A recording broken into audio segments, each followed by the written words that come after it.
നെറ്റിപ്പട്ടം കെട്ടിയ ഗജവീരൻ, ശേഷം വാദ്യമേളങ്ങളുടെ അകമ്പടിയിൽ ചുവടുകൾ വെച്ച് നാടൻ കലാരൂപങ്ങൾ.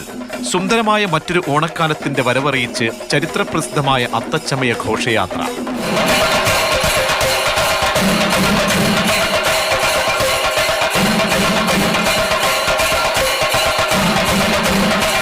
പുലികളി, തെയ്യം, തിറ, കൃഷ്ണനാട്ടം, നിശ്ചല ദൃശ്യങ്ങൾ തുടങ്ങിയവ പ്രേക്ഷക മനം നിറച്ചു.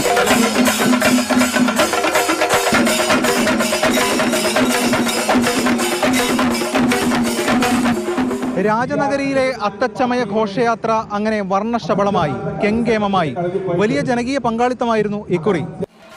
രാജനഗരിയിൽ വീതിക്ക് ഇരുവശവും നിന്നും ആർപ്പുവിളികളോടെ ഘോഷയാത്രയെ ജനങ്ങൾ എതിരേറ്റു.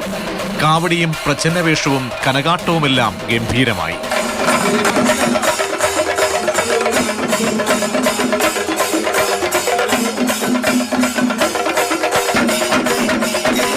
രാവിലെ മുതൽ ഇടവിട്ട് മഴ പെയ്തെങ്കിലും അതുകൊണ്ടൊന്നും ആഘോഷത്തിന്റെ പൊലിമ കുറഞ്ഞില്ല.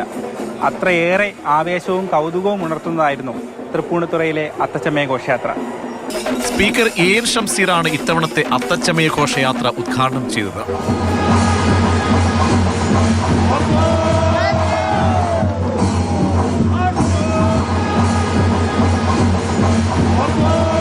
അത്തപ്പതാക ഉയർന്നതോടെ ഘോഷയാത്ര തൃപ്പൂണിത്തുറ നഗരം ചുറ്റി. പഴമയും പ്രൗഢിയും കൊണ്ട് ശ്രദ്ധേയമായി ഓരോ ഇനങ്ങളും.